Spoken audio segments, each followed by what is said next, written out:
구약 성경에는 하나님께서 지금 이 시간처럼 낯을 밝게 비추는 선, 해를 가지고 두 번에 걸쳐서 기적을 베풀으셨어요. 한 번은 여호수아가 아모리 족속들과 전투할 때 하나님이 승리를 계속해서 거두게 하시려고 해가 지지 않도록 중천에 떠있게 하셨습니다. 또 한 번은 오늘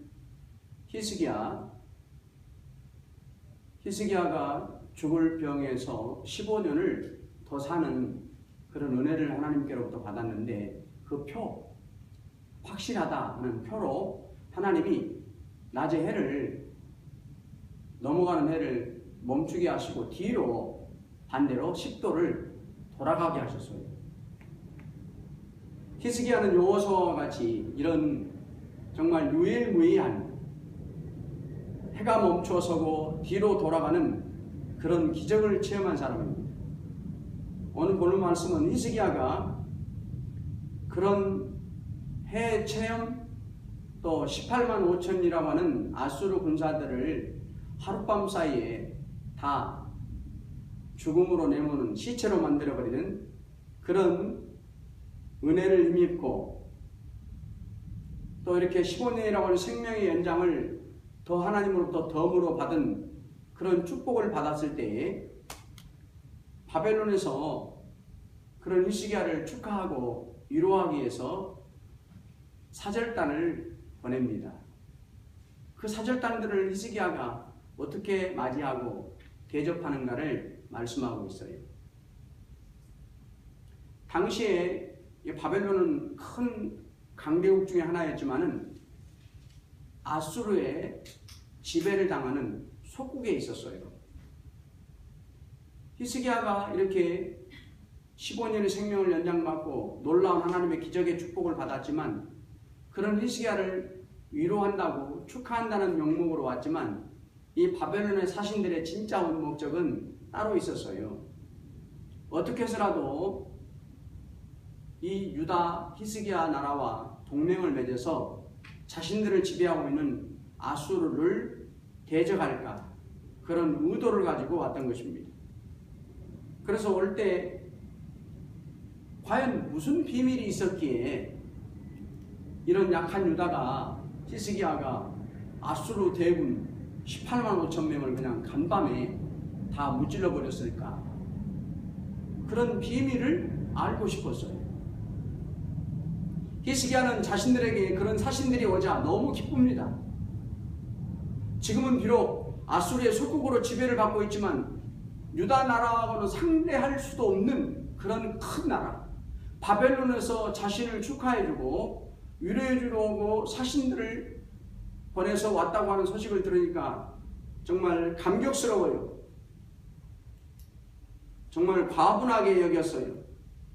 그래, 더 나아가서 자신들과 보잘것없는 자신들과 군사적인 동맹을 맺으려고 온다고 하는 사실을 아니까 더할 나위 없이 자부심을 갖기에 충분했습니다. 히스기야는 그런 사절단들에게 경제력의 상징인 궁중의 모든 보물, 또 군사력의 상징인 모든 무기고를 다 열어서 이렇게 그 사절단들에게 소개하면서 공개를 해줍니다. 마치 이런 모습이겠죠. 우리가 상상하는 것처럼. 여러분들 잘 오셨습니다. 자, 저를 좀 따라오십시오. 이곳이 금과 은을 모아놓은 곳입니다. 다 들어가서 두 눈으로 저 멋진 고귀한 금은을 다 보십시오. 한참 후에. 여러분 다 보셨습니까? 이제 나오셔서 또 저를 따르십시오. 이제 향료와 기름 창고가 있는 곳으로 모시겠습니다. 또 잠시 후에 또 가볼 곳이 있습니다. 이제 우리나라의 각종 최신 무기를 모아놓은 무기고에 가셔야 되겠습니다 하고 앞장서서 친히 경제력과 국방력을 다 비밀도 없이 그냥 다 소개해 줘버리고 맙니다. 자랑하기에 여념이 없지요. 자신과 같은 약한 나라의 왕을 축하해 주러 온, 위로해 주러 온 그런 큰 나라의 사절단이 왔기 때문에 정신없이 기쁜 마음으로 자랑스럽게 모든 나라의 무기와 경제력을 다 보여주고 맙니다. 오늘날에도 여러분 이런 현상이 똑같이 있죠. 공산국가에서요. 올해 9월 3일 날은 차이나 이 중국 2차 세계대전을 일본으로부터 승리한 70주년이라 해서 전성 군사 퍼레이드를 합니다. 엊그저께 북한에서는 노동당 창당 70주년 10월 10일 날 군사 퍼레이드가 있었습니다. 수만 명이 동원되고요. 특별히 자기 나라의 군사력 가운데에도 상징인 최신 무기를 공개하는 날이에요.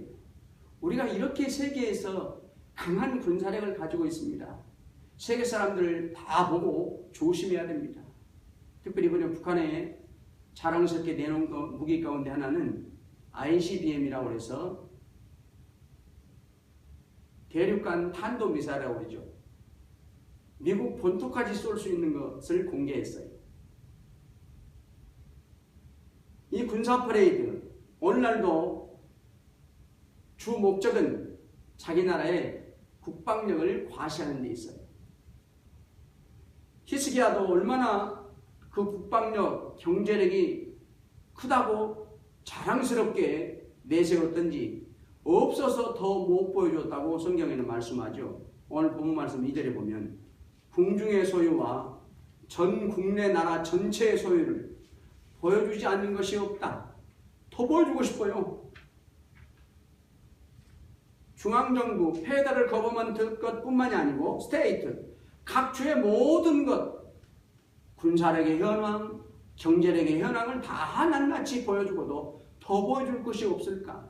얼마나 자랑하고 싶어서 혈안이 되어 있는 그런 히스기야의 기뻐 소개하는 그런 모습을 우리가 상상할 수 있죠. 이것을 보면 얼마든지 여러분들이 찾아온 목적, 동맹국으로서 역할을 충분히 할 수 있는 유다 나라입니다. 하고 과시하고 싶었던 것입니다. 이런 낱낱이 경제력과 국방력을 다 보여주고 나자 이사야 선지자가 히스기야를 찾아와서 두 가지 질문을 하죠. 히스기야 왕님, 저 사절단이 와서 도대체 그들이 무엇을 물어보았습니까? 또 어디서 왔다고 합니까? 두 가지를 물어봐요. 히스기야는 이 두 가지 질문에 대해서 한 가지만 대답을 하죠. 그들은 바벨론에서 왔다고 합니다. 무슨 말을 물어보았습니까는 대답하지를 못해요. 안 한 것이 아니고 못한 것이에요. 오늘 본문과 똑같은 내용이 어디에 나오냐면 열왕기하 20장에 나오고요. 역대하 32장에 똑같은 오늘 내용의 본문이 나와요. 그 세 곳을 한꺼번에 비교해 보면 이 사신들은 결코 자신들이 먼저 유다의 보물들을 보고 싶다든지 우리가 동맹을 맺으러 왔기 때문에 군사력의 무기고를 보고 싶다고 말하지 않았어요. 철저하게 히스기야가 일방적으로 과시하고 싶고 자랑하고 싶어서 그 사절단들을 친히 소개하고 보여줬던 것입니다. 히스기야의 지나친 욕심 때문이었습니다. 이 사절단들은 히스기야가 15년 살아난 그 비밀이 알고 싶은 것이 주 목적이 아니에요. 왜 그러겠어요? 오늘날도 마찬가지죠. 그때도 마찬가지죠. 모든 나라가 서로 갈등과 이해관계가 얽히고 서로 전쟁을 언제라도 할 수 있는 그런 위기 속에 처해 있기 때문에 사절단의 최대의 관심사는 군사력이었고요. 여러분, 군사력이 그 나라의 전쟁에서 승리하는 첫 번째 비결이지만 군사력 갖고는 안 되는 거예요. 뭐가 뒷받침돼야 되는 거예요? 그 군인들을 먹여야 할 양식, 탱크를 움직이려면 기름, 비행기를 날려보내려면 마찬가지, 가스, 경제력이 뒷받침되지 않으면 아무리 좋은 군사력도 한계가 있고 발휘를 할 수 없는 거예요. 이 경제력과 군사력은 뗄 수 없는 관계예요. 오늘날도 마찬가지죠. 세계 강국도 다 이 두 가지를 다 추구해 나가고 있는 거예요. 이 바벨론 사절단도 마찬가지. 그들의 주 목적은 바로 이 군사력이었고요. 그 군사력을 뒷받칠 할 수 있는 경제력이었어요. 도대체 무슨 비밀이 있었을까? 이 작은 유다에 아수르 자신들도 속국으로 있는 지배하고 있는 아수르의 18만 5천 명은 하룻밤 사이에 어떻게 도대체 송장으로 다 만들어 버렸을까? 도대체 군사력 측면에 무슨 비밀이 있었을까? 그것을 알고 싶었던 거예요. 그런데 히스기야는 이사야 선지자가 물어본 두 가지.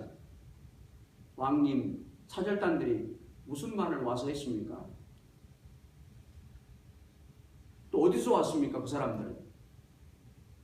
그 질문을 받고 차마 아하, 내가 그들이 온 주 목적이 군사력과 경제력을 살피려고 왔는데 그들이 보자고도 안 했는데 내가 왕이 스스로 그 비밀을 경제력과 군사력을 적군들에게 갈등 관계에 있는 나라에 다 보여주고 말았구나 하고 그 사실을 잘못을 깨달았기 때문에 차마 어디서 왔다고 바벨론에서 왔다는 사실만 말했지 그들이 물어본 말은 차마 말하지 못한 거예요.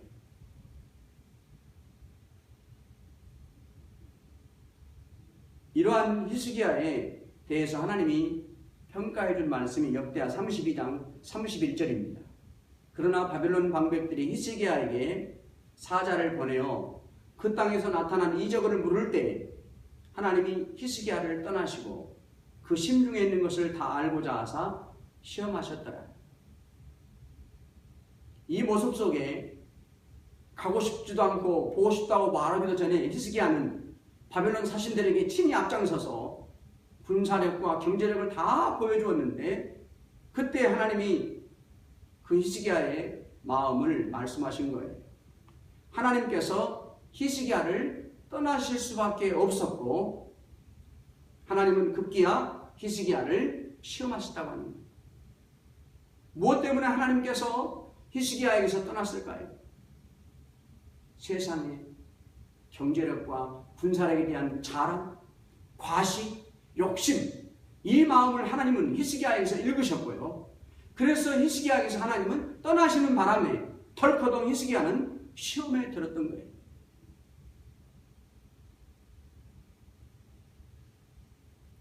하나님께서 히스기야를 떠날 수밖에 없는 그런 믿음 없는 모습이 히스기야에게서 읽혀졌던 것입니다. 히스기야는 이런 자기 마음속에서 우러나온 그런 욕심으로 말미암아 신앙의 중심이 흔들렸고 결국 하나님의 시험에서 실패하고 말았던 것입니다. 이사야 선지자는 그런 대답지 못하는 어디서 왔다고 하는 두 가지 질문 가운데 바벨론에서 왔다고 하는 그 얘기만 하는 히스기야에게 당장 그 죄를 지적하지 않고 다시금 자발적으로 히스기야로부터 깨닫게 하기 위해서 추가적으로 물어보죠. 그들이 어디서 왔고요? 무슨 말을 했고요? 또 그들에게 보여준 것은 도대체 무엇이었습니까?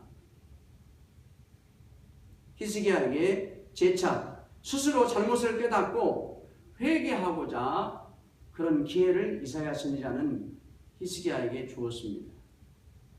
그런데도 히스기야는 자신이 잘못했구나 하는 사실은 알았지만 고백하고 회개하는 자리까지는 나아가지 못하고 맙니다.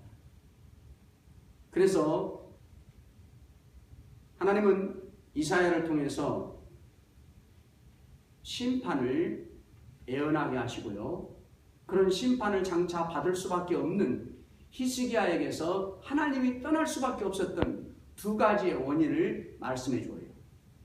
그것이 역대하 32장 25절에 보면 히스기야 마음이 교만하여 그 받은 은혜를 보답지 아니했느니라. 그로 인해서 진노가 유다와 예루살렘에 임하게 되었느니라. 장차 약 역사적으로 100여 년 후에 주전 586년경에 이제 유다가 바벨론에 의해서 다 망하게 되죠. 이 하나님의 예언의 말씀처럼. 그런데 그렇게 결정적으로 그렇게 할 수밖에 없는 이유를 원인 제공을 히스기야의 두 가지 마음에서 비롯됐어요. 그 두 가지 마음 가운데 하나가 뭐냐면 바로 교만한 마음, 또 하나는 받은 은혜를 보답지 않는 히스기야. 히스기야의 어떤 모습을 교만하시다고 했을까요?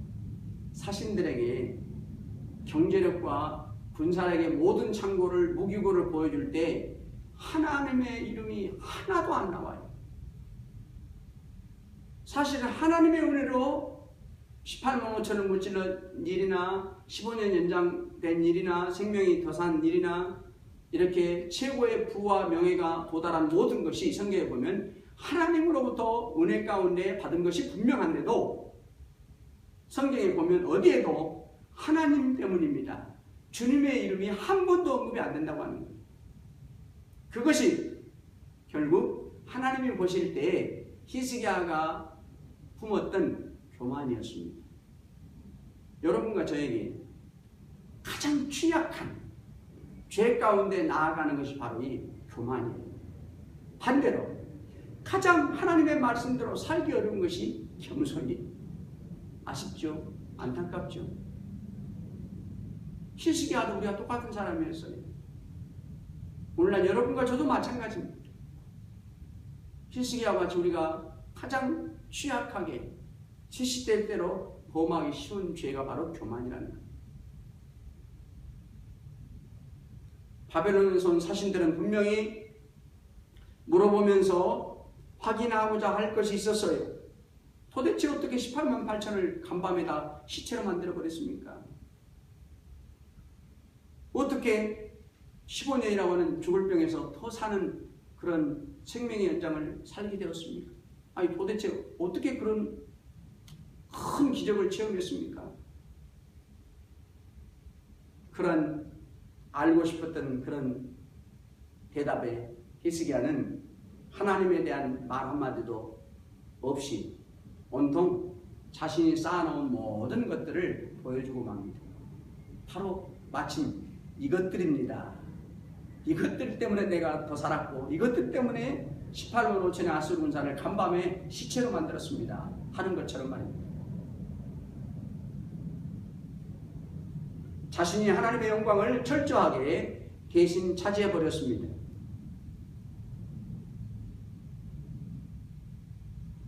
여러분과 저는 이 말씀을 보면 이렇게 생각하기 쉬운 말씀이 하나 있어요. 성경에 보면 히스기야가 하나님의 이름을 대답 안 할 수밖에 없는 그런 여건이 있습니다.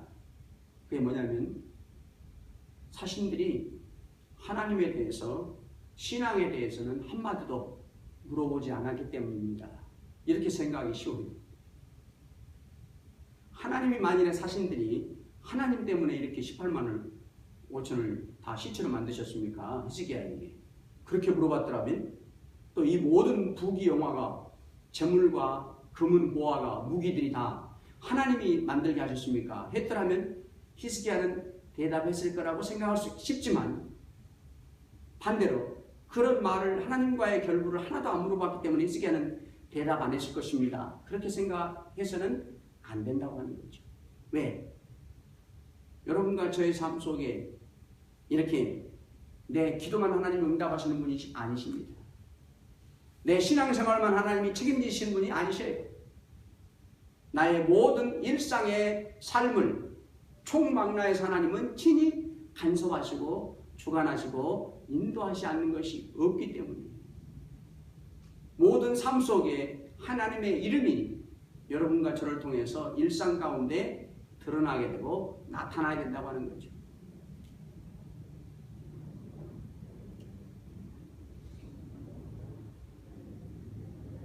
히스기야는 15년이라고 하는 성경에 보면 생명의 연장을 받아서 더 살게 되는데 놀랍게도요. 그 마지막 15년 동안에 자기의 부와 영광이 성경에 보면 최고조에 달하게 되었다고 해요.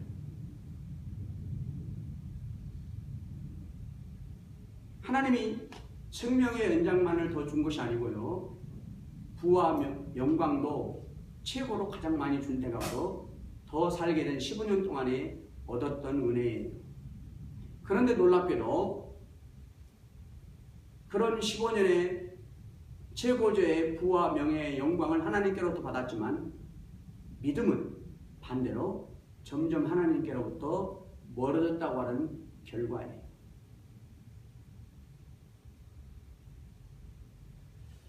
오늘 지금 말씀드린 모든 이러한 사신을 대접하는 모습 속에 뿐만이 아니라 직접적인 증거가 있어요. 히스기야를 뒤를 이어서 아들이 므낫세예요. 그런데 히스기야는 정말로 선한 왕이고요. 하나님이 보실 때 복된 왕 중에 한 사람입니다. 그런데 아리송하게도 아들 므낫세는 악한 왕 중에 한 사람이 되어버려요. 그래서 55년 동안 유다를 통치할 때 악행을 서슴지 않죠. 왜 이렇게 됐을까? 가장 선한 왕 가운데 아들 아버지에게서 바로 아들은 가장 악한 왕이 왜 되었을까? 뭘로 우리가 그것을 증명해낼 수가 있을까요? 그렇구나. 당시에 이 므낫세는 히스기야가 15년 동안 생명을 연장받아 사는데 약 3년이 지난 후에 태어난 12살 때 왕위를 물려받아요. 히스기야가 죽을 때 이 아들 므낫세는 12살이었어요. 그렇기 때문에 거꾸로 계산하면 15년의 생명을 연장받아서 사는 동안에 3년 후에 므낫세가 태어난 것이죠. 근데 여러분 생각해 보세요. 12살 먹은 이런 아들 므낫세가 어떻게 그렇게 무서운 일들을 아버지가 걸었던 산당도 다시 세우고요.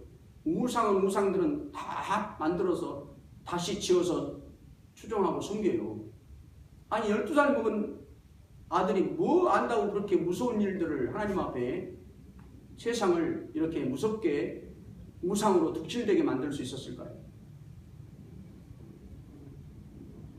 15년이라고 하는 연장의 생명 가운데 12살 동안 12살 물려주는 순간까지 히스기야가 생명을 떠나서 이 땅을 떠나서 갈 때까지 12년 동안 아들에게 믿음과 인격이 결코 덕이 되지 않았다는 것을 알 수 있습니다. 12살 먹은 아들이 뭘 배워서 오히려 그 12살 동안에 정말 히스기야가 마지막 말년에 15년 연장을 받아 사는 동안에 믿음으로 인격으로 아들을 잘 양육하고 말씀으로 철저하게 훈육했더라면 12살 먹은 아들 세상에 때가 묻지 않는 므낫세가 왕을 이어받았어요. 아버지의 왕처럼 하나님 앞에 정직한 복된 왕으로 55년 동안 통치했을 거라는 거예요. 얼마나 히스기야는 15년의 생명의 연장을 받아서 사는 동안에 신앙생활이 나태했고 안타깝게도 그 신앙의 모습은 신하들에게까지 미친 것을 우리가 분명히 알 수가 있죠. 12살 먹은 왕이 혼자 이렇게 무서운 일들을 행할 수가 없어요. 그 옆에 얼마든지 노인들의 신하들이 나이 먹은 신하들이 보좌하고 함께 통치를 도왔을 터인데 그들의 신앙도 마찬가지. 12살밖에 안 되는 왕을 얼마든지 제지하고 아버지의 좋은 신앙의 업적을 따라가게 할 수 있었지만 그들도 마찬가지 히스기야가 살아있는 동안에 15년 더 사는 동안에 그 신하들에게도 신앙의 모습이 바로 영향을 못 미쳤던 것을 알 수가 있어요. 그들은 아마도 형식적으로 히스기야 왕의 비위나 맞추면서 신앙생활을 하는 척 이렇게 히스기야가 15년 사는 동안에 하나님 앞에 살았던 신하들이라는 것을 알 수가 있죠. 또 하나 히스기야는 은혜에도 보답지 않는다고 말씀했습니다. 나라를 건져주신 18만 5천의 대적을 무찌르는 일, 15년 만에 재물과 부가 최고조로 풍부했던 그런 일, 그런 은혜에 보답지 않는 히스기야다. 교만한 일과 받은 은혜를 보답지 않는 히스기야, 이 두 가지 때문에 하나님이 100년 후에 장차 바벨론에게 멸망당하게 하십니다. 히스기야는 성경 어디에도 그런 최고의 영광에 이르는 복을 받았지만 하나님 앞에 신실하게 영광을 위해서 믿음으로 살아야 되겠다고 하는 그런 결심과 의지가, 모습이 성경에 결코 나타나지 않아요. 어떻게 살았을까요? 부와 영광이 최고조에 달했으니까 히스기야는 15년 연장받은 삶을 그 부와 영광에 파묻혀 사는 거예요.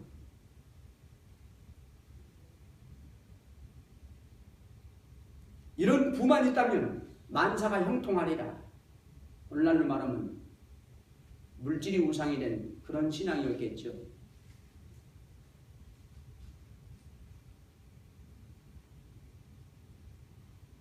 쌓아놓은 모든 하나님께로부터 받았지만 그런 재물만으로도 충분히 잘 살 수 있을 것이라, 나라를 잘 다스릴 수 있을 것이라 이렇게 자만의 사람이었던 것입니다.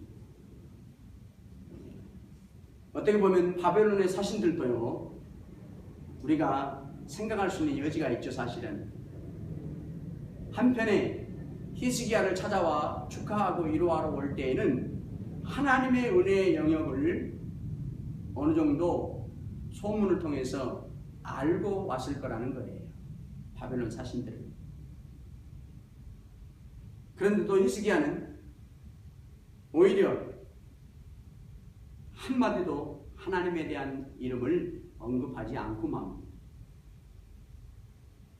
이러한 교만한 히스기야, 받은 은혜에 대해서 보답하지 않는 히스기야에게 하나님은 오늘 본문 6절 말씀에 보면, 우리 6절 말씀 한번 읽어볼까요? 오늘 본문 6절 말씀, 이제 장차 임할 심판을 예언하십니다.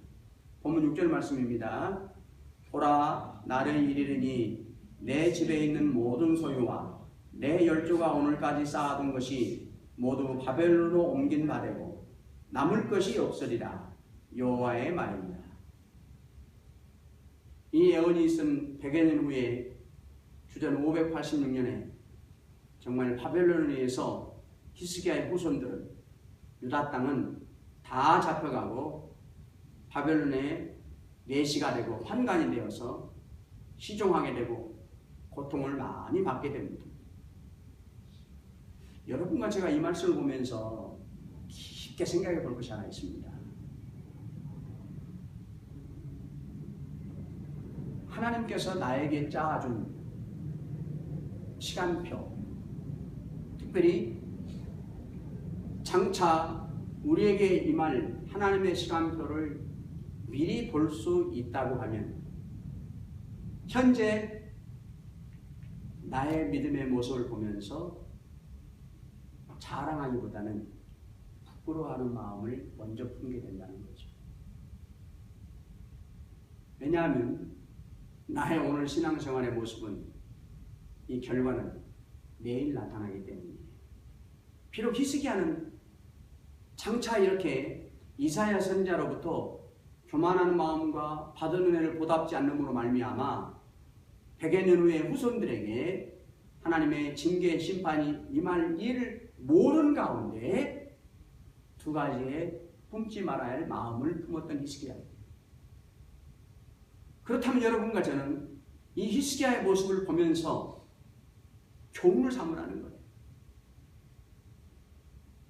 바로 나의 오늘 신앙생활이 하나님만을 자랑하고 주님의 이름만을 드러내고 주의 존귀와 영광만을 돌려드리는 그런 날들이 되어야 된다는 거죠. 그러면 장차 하나님이 짜놓은 내 시간표는 하나님 앞에 영광이 되고 감사가 될 일이란 말이에요. 히스기야는 장차 이사야 선지자로부터 하나님의 예언의 심판의 말씀을 못 들었기 때문에 교만한 마음을 품었단 말입니다. 보답의 은혜를 못 가진 거예요. 히스기야도 반대로 장차 후손들에게 자기 때문에 이런 어마어마한 심판에 임할 것을 알았더라면 히스기야가 어떻게 그 두 마음을 품었겠습니까? 그러나 여러분과 저에게는 히스기야의 교훈을 잘 기억하라는 거예요. 오늘 나의 삶이, 믿음의 모습이 장차 내일 하나님께로부터 나타나기 때문이다.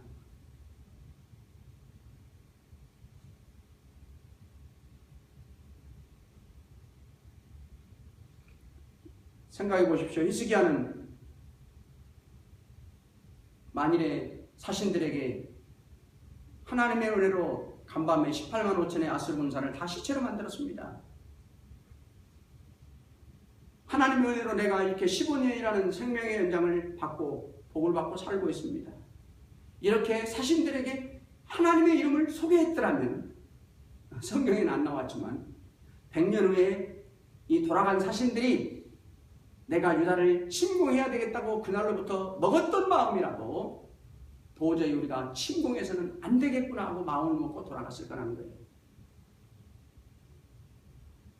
결코 넘보지 못했을 것이라는 거죠. 왜? 하나님의 은혜를 체험한, 기적을 체험한 히스기야로부터 직접 들었잖아요. 눈으로 보고 확인한 히스기야에게서 들은 하나님의 은혜, 기적의 사실이니까요. 이 사신들은 소문으로 왔지만 직접 당사자에게 들었기 때문에 돌아가서 본국에 가서 뭐라고 했겠어요? 유다 땅에는 하나님의 기적이 임하는 땅이니 우리가 장차 어떠한 경우에나 지금은 임시 동맹할지 몰라도 결코 우리가 나중에라도 침략해서는 안 되는 나라다 하고 바벨론에 돌아가서 사신들은 보고했을 것이란 말입니다.